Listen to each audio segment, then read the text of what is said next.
My name is Mary Cole. I am 61 years old. The lights along Whitaker Street were still strung from the lampposts, gold and trembling the way Savannah dresses herself for Christmas. I drove past them slowly, remembering when Emily and I used to count the houses that glowed the brightest. She was 7, then still small enough to believe every light meant someone loved her back. Now she was the one hosting Christmas, her first year taking over, as she called it. I told myself I was proud that it was time for her to start her own traditions. But the truth sat heavy in my chest all the way to her driveway. When I walked in, laughter spilled from the dining room before anyone noticed me. The table gleamed with crystal and silver, every plate identical. Emily turned from the oven, her smile quick and practiced. "Mom, well, Mary, you made it." She hugged me lightly, careful not to wrinkle her dress. Mark raised a hand in greeting. The children barely looked up from their phones. For a moment, I stood there holding the pie I'd baked, not sure where to put it. "The dessert table's over there," she said, already turning back to her guests. I set the pie down beside the untouched pastries and brushed my palms against my coat. The dining room smelled of rosemary and polish, not cinnamon and butter like before. Every sound felt louder than it should have been. The clink of forks, the pop of corks, the kind of laughter that belongs to people who have something to prove. When we finally sat, my chair was at the far end near the window, the seat that used to be hers. Conversation floated down the table but stopped before reaching me. Emily filled her glass, joked about work, corrected someone's story, kept the spotlight steady on herself. I smiled when I was expected to, nodding like a quiet extra in a play I once wrote. On the mantel, the gifts shimmered beneath the tree. My small box lay among them, wrapped in red paper. Inside was the silver bracelet I'd chosen for her engraved, "For Emily with love." I had held it in my hands for weeks, imagining the look on her face. Now, as I watched her laugh with everyone but me, I knew that look would never come. The warmth in the room wasn't mine anymore. It belonged to her version of family. I folded my napkin and lifted my glass, pretending to sip. Across the table, Emily caught my eye and smiled, perfect and distant. And in that small, polished silence, I felt myself disappear a little more, just as the dinner truly began. Dinner moved like clockwork, the way Emily liked things. Every plate arrived at the same time, every glass refilled before it was empty. She had a rhythm for everything now, a kind of perfection that left no room for anyone else's touch. "Mary, would you pass the rolls?" she said, not looking at me. The name landed strange in my ears. She used to call me Mom, even when she was angry. I reached for the basket and handed it down the table. "You'd love these. Mom used to make them every Christmas," Mark said, smiling, in an easy attempt to soften things. Emily laughed. "Oh, these are a little different. Less butter, less sugar, more discipline." A few people chuckled. I kept my smile, though it felt stiff on my face. One of her friends, a tall woman with pearl earrings, leaned forward. "Emily told us you used to bake everything from scratch. That's impressive." "I still do," I said quietly. "Some things don't need changing." Emily reached for her wine. "Oh, Mary's just sentimental. She still keeps that old cookbook from the 80s. I tried it once, everything had mayonnaise." The laughter came again, light and quick, the kind meant to fill silence. I looked at the tree in the corner.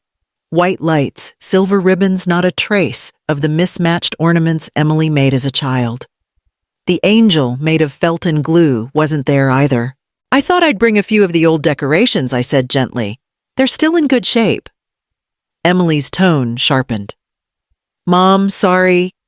"Mary, it's fine. I just wanted something more modern this year. You know how trends move on." I nodded, letting her words settle where they would.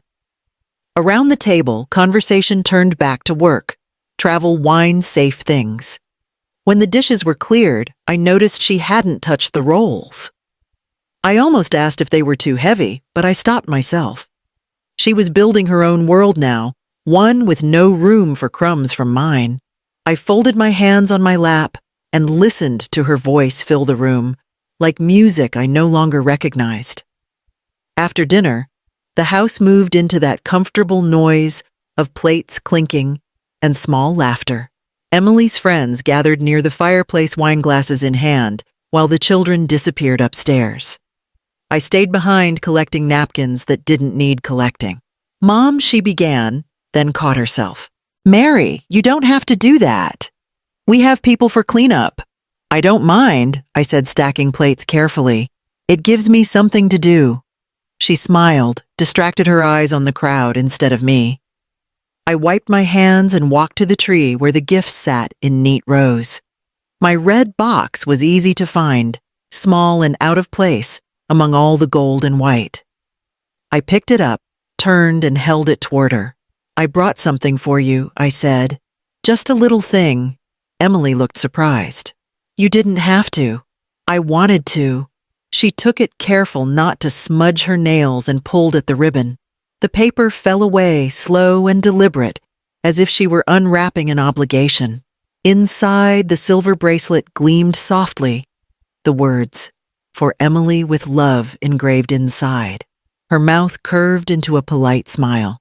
"Oh, Mom, you really shouldn't have wasted money on this." "It wasn't much," I said quietly. "It just reminded me of when you were little. You used to draw hearts on every letter you wrote." "That was a long time ago." She laughed lightly, setting the bracelet back into the box. "It's lovely, but you know me, I hardly wear jewelry anymore." Mark, standing nearby, shifted uncomfortably. "It's beautiful, Emily. You should try it on." She brushed him off with a small wave. "Maybe later." I nodded, still smiling, though my chest tightened, like something folding in on itself. "It's fine. I just wanted you to have it." Emily turned to refill her glass. "You're always too generous," she said. "You work so hard even when you don't need to." "I guess that's how I was raised," I said. She glanced at me, half amused. "Old habits die hard, huh?" The room filled again with conversation. None of it meant for me. I returned to the table and began gathering empty glasses. No one stopped me. When I reached for my own plate, I saw that my slice of pie was untouched, the crust already stiff at the edges. I picked it up anyway, carrying it to the sink. The water hissed as it ran over porcelain. Behind me, the laughter rose again, bright, effortless, and far away. For a long moment, I stood there, my hands under the stream, the bracelet's silver glint still in my mind, and realized I had become a guest in the family I once built with my own hands. By the time dessert came out, the room was warm with wine and confidence. Emily thrived on an audience. She stood near the table, glass in hand, spinning stories about her firm, her clients, her life lived at high speed. Every sentence began with "I" and ended with applause. Mark tried to include me once or twice. "Mary used to teach history, right?" he said kindly. Emily laughed before I could answer. "Oh, yes, Mom was everyone's favorite teacher. Always had a story about the Civil War ready at dinner." The guests laughed along, polite but unsure. I smiled and said, "Some stories don't age, only the listeners do." Emily tilted her head. "You see, still a philosopher." Then her tone softened into something sharp. "So, Mom, what do you do all day now that you're retired? Must be quiet in that little house." I took a breath. Quiet isn't always a bad thing. Silence can be peaceful when you earn it. Her eyes glinted. Peaceful. That's one way to describe it. Most people call it lonely. The laughter this time was real, a ripple of amusement that passed easily over me. I kept my smile steady. "Loneliness doesn't scare me, Emily. Pretending does." She looked straight at me, the kind of look she gave when she wanted to win something no one else could see. "God, you make everything dramatic. Maybe if you weren't so hard to please, people wouldn't keep their distance." "That's not what this is," I said softly. Oh, really? Because sometimes it feels like you enjoy being the victim. Her voice had grown sharper, clearer.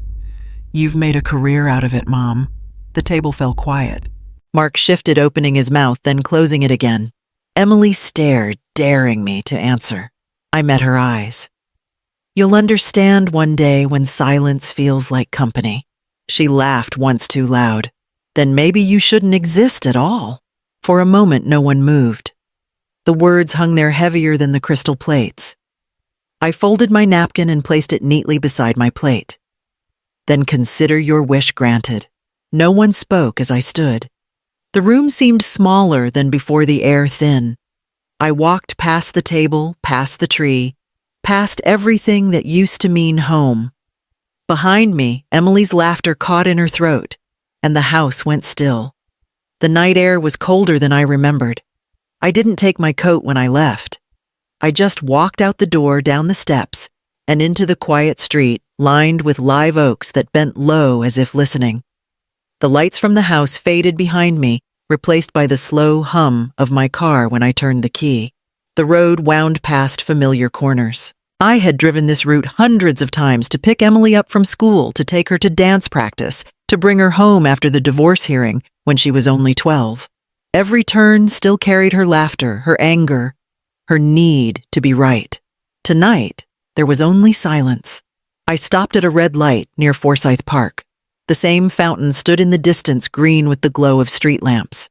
I remembered her there, wobbling on a pink bicycle, calling for me to let go. I won't fall, Mom, I promised, she had said. I believed her then. I always believed her. The light changed and I drove toward the river. The water was dark, steady, and patient, how I used to be before life wore me down into apology. I parked by the railing and stepped out. The wind carried the scent of salt and pine. I leaned against the hood and closed my eyes. My hands were shaking, not from the cold, but from something breaking free inside me. All my life I had said yes, yes to her needs, yes to her moods, yes to being smaller so she could feel bigger. I thought it was love. Maybe it was fear. For years I tried to keep peace by giving pieces of myself away. A little time, a little money, a little silence. Until there wasn't much left. I whispered into the night, "This time I'll protect myself." The words sounded strange, almost foreign, but they were mine. Somewhere behind me, the city went on pretending it was Christmas. But under those old trees and the low savanna sky, I finally understood that loving her didn't mean letting her destroy me. I got back into the car, turned toward home, and didn't look in the rearview mirror. The house met me in silence. No lights, no smell of pine, no sound except the faint tick of the hallway clock. I set my keys on the table and kept my coat on as if I might still leave again, but there was nowhere left to go. I walked into the kitchen where a pile of unopened mail waited by the fruit bowl. Bills, charity envelopes, a letter from the credit union. I opened the drawer beneath it and pulled out the box I hadn't touched in years. Inside were receipts folded like apologies. Emily's tuition, her first car payment, a down payment on her condo, when she said her credit just needed a little help. Each paper was a small reminder of how I'd stitched her life together while mine came apart in quiet ways. I unfolded one from 20 years ago, University of Georgia, final installment, paid in full. My handwriting still looked firm back then. I could almost see myself at the kitchen counter signing the check and telling her, "Don't worry about the rest. Just focus on your future." I kept digging. A note written in crayon slipped free from between the receipts. The paper was wrinkled, edges torn. At the top, in uneven letters, she had written, "Mommy, you're my hero." I sat down holding it carefully, as if it might disappear. For a long time, I just stared at the words, remembering how she used to tape it to the refrigerator so I'd see it every morning before work. Back when gratitude came easy and love didn't need proving. A sound escaped my throat. Not quite a laugh, not quite a sob. I reached for a pen on the counter and a small notepad nearby. On the first clean page I wrote, No more apologies for existing. I tore the page free and placed it inside the box, on top of all the years I'd paid for her mistakes. Then I closed the lid and pressed my palms against it as if sealing something sacred. The heater clicked on. Outside wind rattled the shutters, but for once the sound didn't make me flinch. I stood there, steady, breathing slow. For the first time in a long while, the quiet didn't feel like punishment. It felt like proof I was still here. I woke before dawn. The house was still the kind of quiet that feels like a clean page waiting to be written on. I made coffee black and simple, then took the small box from the kitchen counter and set it beside me. The note I'd written last night lay inside, along with the receipts and that faded drawing that once called me a hero. By 7, I was sitting in my lawyer's office. Mr. Keller had known me for years, handled my husband's estate after the accident, helped me buy this house, always kind but brisk. He looked up from his desk when I came in. "You're early, Mary. I need to make some changes," I said, placing the folder on his desk. "To your will," I nodded. "Yes, everything that would have gone to my daughter, I want it redirected to a local scholarship. Something for single mothers trying to finish school." He studied me the way people do when they're deciding whether to ask why. "Are you sure?" "Yes, I'm very sure." He started typing, asking routine questions. I answered them calmly, steady as stone. When he slid the papers across for my signature, my hand didn't shake. "Would you like to leave a note for your daughter?" he asked softly. I smiled a little. Already done. Back home, I sat at the kitchen table and wrote a short letter on plain white paper. "You wished me gone. I've granted that from your life, not this world. I hope you fill the space I've left with something kinder than pride." I folded it, sealed it in an envelope marked Emily, and placed it on top of the box. Then I put both into the safe beside the pantry. When I stepped outside, the morning sun broke through the oaks, painting the sidewalk gold. The air smelled of salt and clean beginnings. For once, I didn't rush. I walked slowly, every step lighter, as if the ground itself had been waiting for me to let go. The days that followed felt longer than they should have. Morning came and went without a single call. I checked my phone more out of habit than hope, scrolling through nothing but weather alerts and store coupons. The quiet wasn't heavy anymore. It was clean. On the 3rd day, my phone buzzed once. A message from Mark. "She read your letter. She's not ready to talk." I stared at it for a while, the words as measured as the man himself. Then I typed back, "Neither am I." No reply came. The conversation ended before it could begin, and I felt oddly relieved. That afternoon, I walked down to River Street. The winter sun glanced off the water, and the cobblestones still carried the faint chill of morning. Tourists moved in slow clusters, voices echoing off the old brick walls. I found a bench and sat, letting the air wrap around me like something earned. 2 children chased pigeons near the railing. A woman laughed behind me, the sound bright and free. For a moment, I listened not as someone outside of it, but as part of something ordinary again. A street musician played a slow tune on a violin. It wasn't cheerful, but it wasn't sad either. It sounded like starting over. I dropped a few dollars into his open case, nodding when he met my eyes. As I stood to leave, my phone buzzed again, an unknown number this time. I didn't open it. I turned off the sound, slipped it into my coat pocket, and started walking. The river kept its rhythm beside me, unhurried and sure. I matched my steps to it, steady and light, until the sound of my own silence no longer felt empty at all. A year later, Christmas smelled different. No perfume, no polished silver, just roasted turkey paper plates and coffee strong enough to wake the heart. I stood behind the serving line at the shelter, handing out mashed potatoes while voices rose in laughter that wasn't forced. A young mother with tired eyes approached her little boy, clutching her sleeve. "You're Mrs. Cole, right?" she asked. "I am," I said, smiling. She hesitated, then whispered, "Your scholarship saved us. I'm finishing my degree next spring." For a moment, her gratitude hit me like sunlight after too long indoors. "You did the hard part," I told her. "You kept going." Her son reached for a cookie crumbs on his small hands. I handed him another napkin, and he grinned. When the line slowed, I walked to the tree in the corner, a modest thing strung with mismatched ornaments, donated by strangers. From my pocket, I took a small silver heart and hung it on the lowest branch. It caught the light softly. Nothing fancy, just honest. I stepped back, the sound of quiet joy all around, and felt something settle in my chest. Not pride, not relief, just peace. That night I came home to the sound of quiet rain. The house smelled faintly of lemon oil and old wood.